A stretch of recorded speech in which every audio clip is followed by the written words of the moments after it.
पहले आप और हम निर्णय कर लें कि हमारा शरीर मिला क्यों। व्यर्थ की चीजों को अपने भीतर उतारने के लिए, व्यर्थ की बातों को अपने अंदर उतारने के लिए, व्यर्थ शब्दों को बोलने के लिए, या व्यर्थ समय को बर्बाद करने के लिए। शिव महापुराण की कथा कहती है कि बड़ी मुश्किल से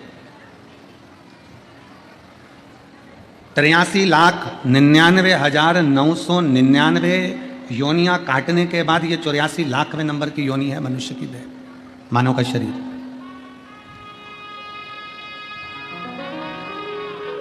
तिरासी लाख 99,999 योनियां कट चुकी हैं। ये आखिरी योनि है, 84 लाखवें नंबर की योनि है मानव का शरीर, मनुष्य।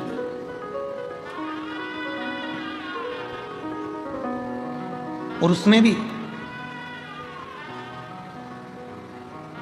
भगवान ने जो ये चमड़ी हमको दी है, ये खाल हमको दी है, जो ये कवर चढ़ाकर हमको भेजा है, ये हमारे पूर्व के कोई पुण्य होंगे, पूर्व का कोई कर्म होगा जिसके कारणवश हमको मिला, पूर्व का पुण्य।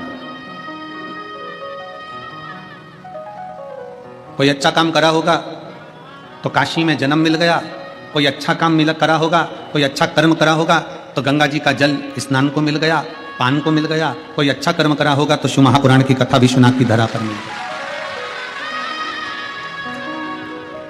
कोई कर्म हमारी जिंदगी का पूर्व में अच्छा हो गया होगा, जो आप और हम सब इस मां गंगा की गोद में बैठकर कथा सुन रहे, पूर्व का।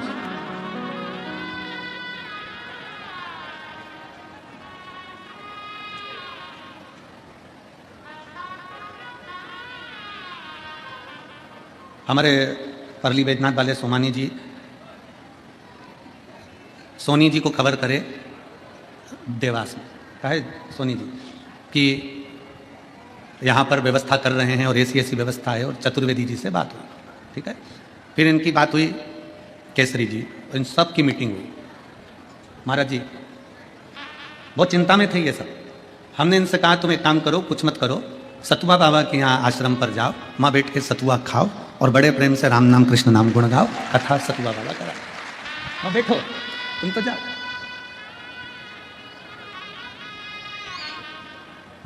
इतने में सोनी जी बोले वो बाबा जी हैं। हमने कहा आज की सत्ता बाबा की है, अब उसमें क्या विचार करना। आप जाओ, विनय करो कि साहब यह कथा है।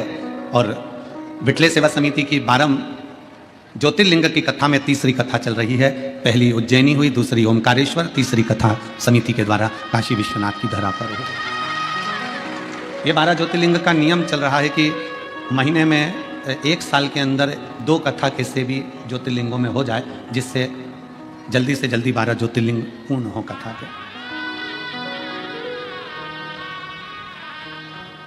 अब शिव कृपा से, बाबा की कृपा ऐसी हुई, सब सतुआ बाबा जी के यहाँ गए और वहाँ जाकर बातचीत हुई। और शंकर भगवान डमरू बजाने वाला जब बैठा हुआ है, मेरा विश्वनाथ स्वयं दुनिया को कभी अनाथ नहीं छोड़ा, उसने वो सबको अपना लेता है, तो इस कथा को भी बाबा ने अपना लिया शिव कृपा से। और क्यों ना करता। तमिलनाडु में एक शिव जी का मंदिर है कुंभकोणम में, वहां से 3 किलोमीटर की दूरी पर महाराज ऐरावतेश्वर महादेव। भारत की भूमि का ये वो मंदिर है जो हमको ज्ञान देता है कि जिंदगी में कभी हारना नहीं। ऐरावतेश्वर महादेव जैसे बाबा विश्वनाथ प्रेरणा देते हैं कि तुम चिंता मत करो, चिंतन करो, मैं बैठा हूं, जब बाप के घर में आओ तो खूब एंजॉय करो, खूब आनंद में रहो और अपनी जिंदगी जियो।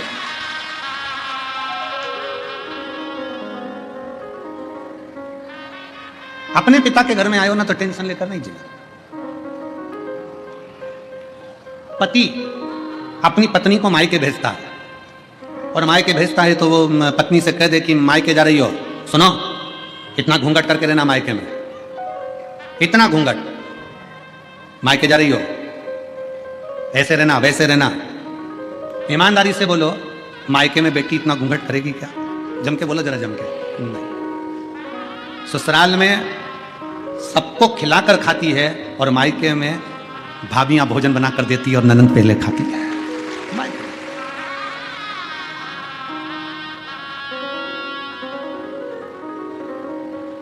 आज तक महाराज जी किसी कथा में हम भी नहीं नाचे, कभी नहीं नाचे, पर आपने गंगा जी की गोद में जब नौका विहार कराया ठाकुर जी को, कल्लू जी को, और विश्वनाथ जी की नगरी, हमको भी तुमने नचा दिया।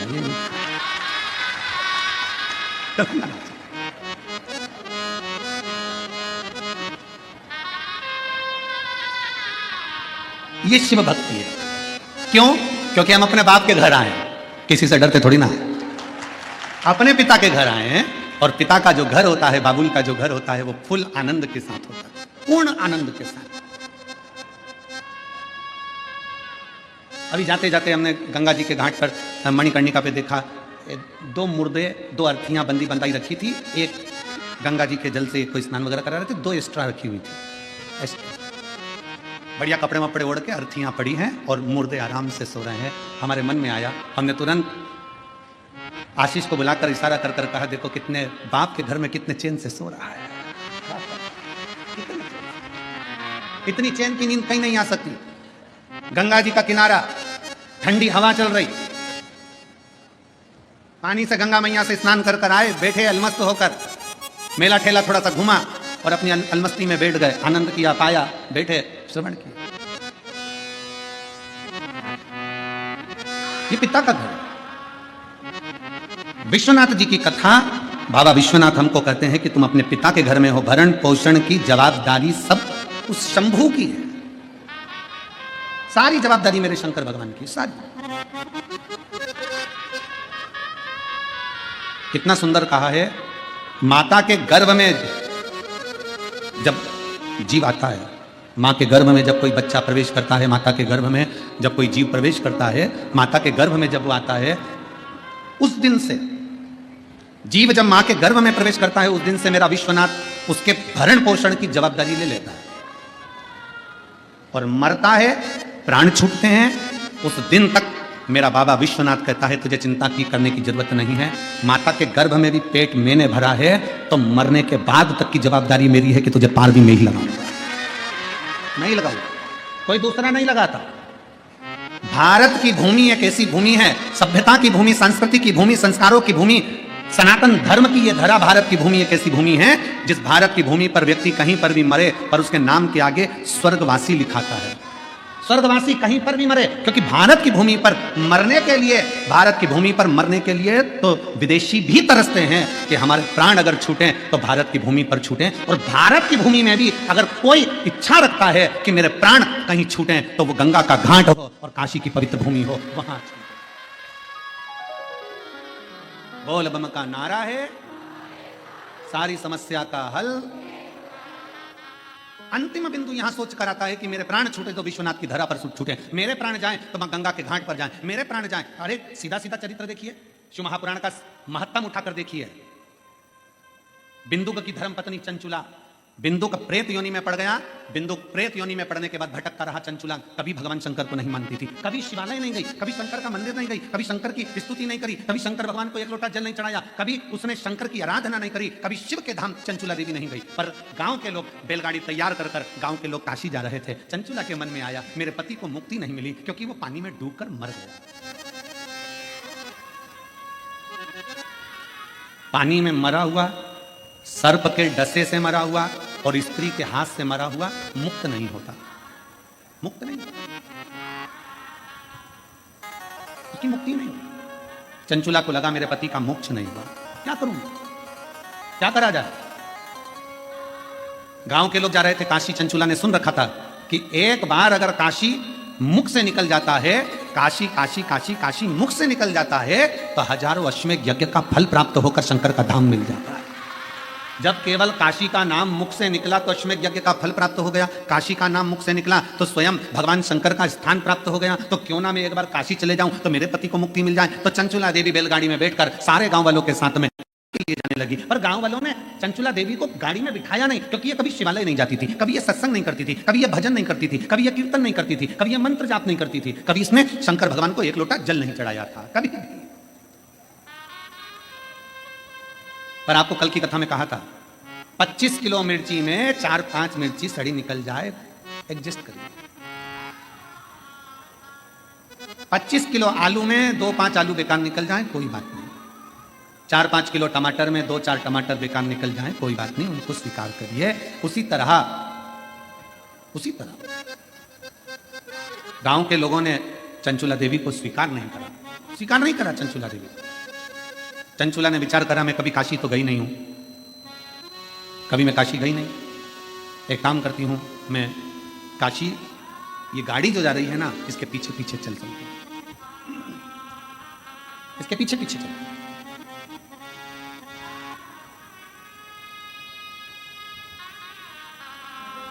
भाव था चंचुला का दिल से।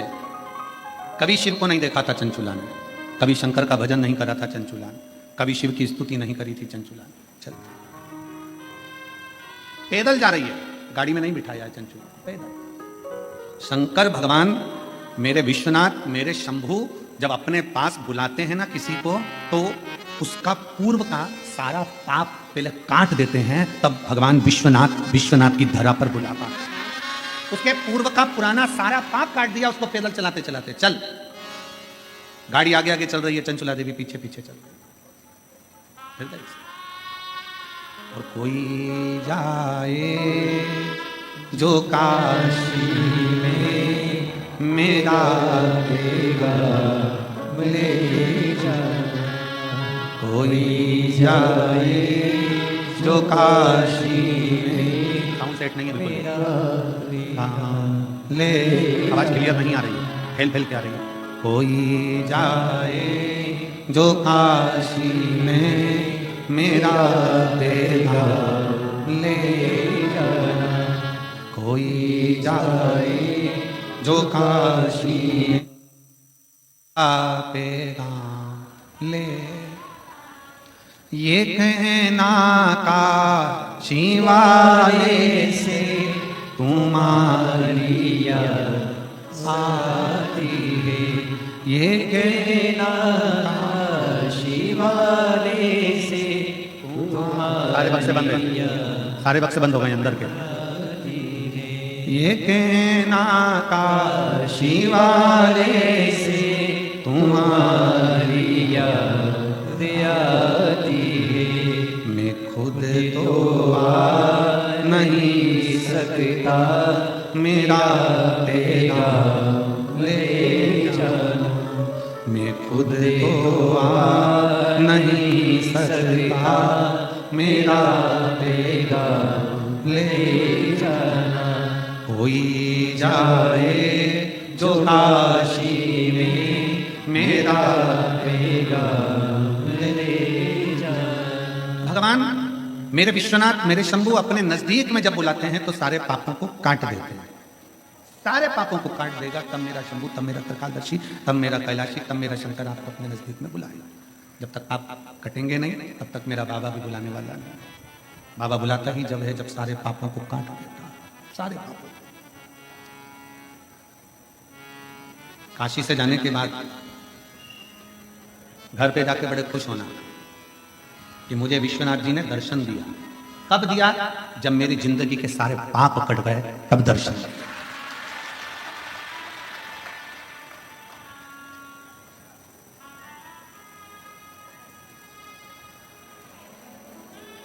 कौन है कोतवाल काशी के? जम के बोले जरा। काल भैरव। जब ब्रह्मा जी का सिर काटने के लिए भगवान शंकर ने काल भैरव को प्रकट करा, अपना अंश,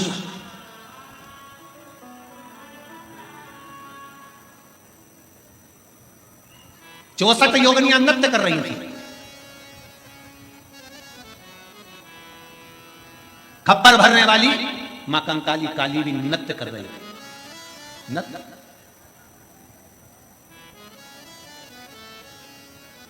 जिस समय पर काल भैरव प्रकट हुए, 64 योगिनियां नृत्य कर रही हैं, मां कंकाली काली भी नृत्य कर रही है, देवियां सब प्रसन्न है, देवता स्तुप्त हैं। और शंकर भगवान मंद मंद मुस्कुराते हुए काल भैरव को प्रकट करते हुए कहते हैं, काल भैरव पूछता है, मेरे को प्रकट करने का कारण क्या है? क्यों प्रकट किया? किस लिए? आज भैरव अष्टमी की सबको बहुत बहुत बधाई हो। बाबा की बहुत कृपा सब कर रही है।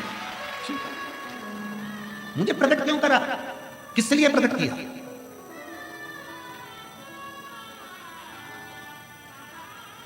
काशी वाले कहते हैं कि काल भैरव काशी के कोतवाल हैं, पर शिव महापुराण की कथा कहती है कि काल भैरव केवल काशी के कोतवाल नहीं, काल भैरव पूरी भारत की भूमि, पूरे विश्व के कोतवाल है, पूरे विश्व के।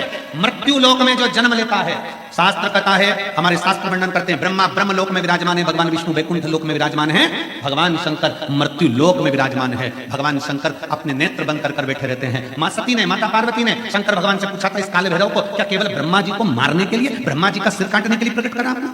क्या इस काल भैरव को केवल अंधकासुर के वध के लिए प्रकट करा तुमने? क्या इस काल भैरव को केवल दुष्टों के संहार के लिए प्रकट करा आपने? शंकर भगवान कहते हैं नहीं पार्वती, ब्रह्मा का सिर तो मैं भी काट सकता था, अंधकासुर को तो मैं भी मार सकता था, पर काल भैरव को मैंने इन दुष्टों के संहार के लिए प्रकट नहीं करा है। पार्वती, जब मैं नेत्र बंद कर बैठूंगा तब साधना में लीन रहूंगा। मृत्यु लोक से कोई अपने प्राणों को त्याग कर जब जाएगा तो मेरा काल भैरव उसकी हाजिरी बजाता हुआ आगे आगे चलकर बताएगा कि इसने शिव को एक लोटा जल चढ़ाया। मेरा काल भैरव ये बताएगा कि शंकर को एक लोटा जल चढ़ाया, इसकी साक्षी है, इसकी साक्षी है।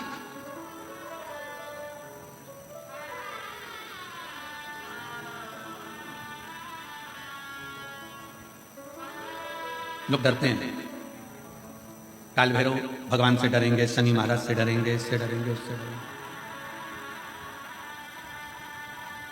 महाराज जी डरने के प्रसंग में याद आया कि एक पति शनि महाराज जी से इतना डरता था, इतना डरता था, इतना डरता था कि शनिवार को लोहे का कोई सामान नहीं लाता, कोई भी।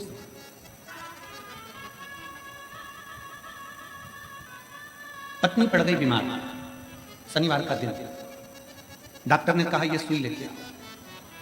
पति डिप्रेशन में आ गया, आज शनिवार है, मैं सुई नहीं खरीद सकता क्योंकि लोहे की है। अब डॉक्टर क्या लेके आओ, नहीं गया।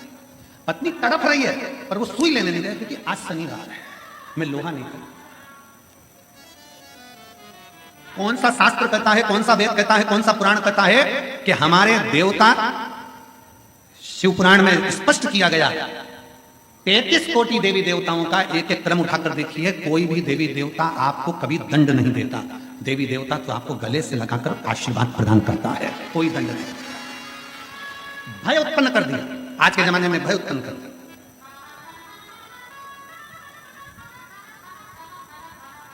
इतना भय उत्पन्न कर दिया आज के समय में, इतना भय उत्पन्न कर दिया कि लोग डर के मारे दिन रात कांपते हैं। शनिवार है ये वाला कपड़ा नहीं लेना, मंगलवार है ये व्रत करना, बुधवार है ऐसा मत करना, गुरुवार है ये मत करना, ये है सोमवार है ये मत करना। शिव महापुराण की कथा कहती है रविवार, सोमवार, मंगलवार, बुधवार, गुरुवार, शुक्रवार, शनिवार, 7 बार में एक बार तुम्हारा परिवार, ये 8वां बार है। ये सारे के सारे बार मेरे शंकर भगवान के हैं, अलमस्त होकर जियो, अलमस्त होकर जियो।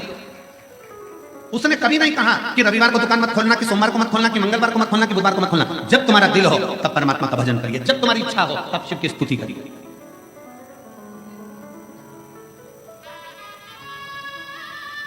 रामकृष्ण परमहंस जी से स्वामी विवेकानंद जी ने पूछ लिया था, गुरुदेव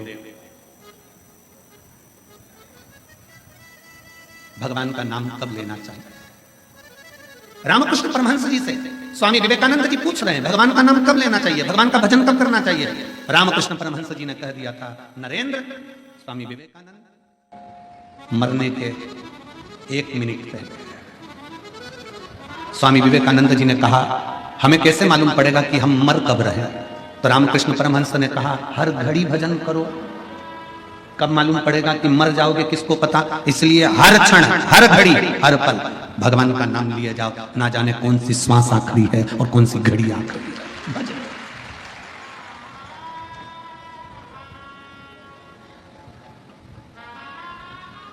कौन सी घड़ी आखिरी है, कौन सी श्वास आखिरी है, कौन सा पल आखिरी है, ये किसको मालूम है? किस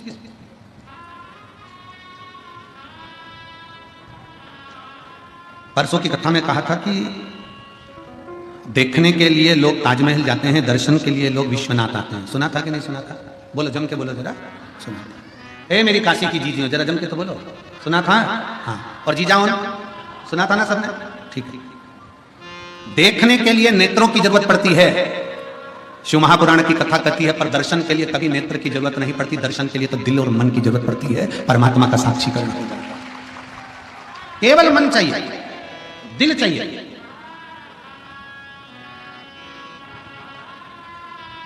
कपड़े देखना है ना तो नेत्र चाहिए, श्रृंगार देखना है तो नेत्र चाहिए, टीवी देखना है तो नेत्र चाहिए, पर यदि दर्शन करना है तो थोड़ी देर नेत्र बंद कर कर बैठ गए ना, अपने घर पर भी जितने लोग आस्था चैनल पर कथा सुन रहे हैं, जितने फेसबुक यूट्यूब पर कथा सुन रहे हैं, तुम्हारा मन कर जाए कि मुझे विश्वनाथ का दर्शन करना है और तुम यहां तक नहीं भी पहुंचे ना, बस नेत्र बंद करके कथा को सुनते सुनते इस दिल से, इस मन से थोड़ी देर विचार करना कि मैं काशी के रेलवे स्टेशन पर उतर गई हूँ और ऑटो में बैठकर मैं बाबा विश्वनाथ की पवित्र भूमि पर पहुंचकर कॉरिडोर में से प्रवेश कर मेरे विश्वनाथ का दर्शन करने के लिए अंदर पहुंच गई हूँ और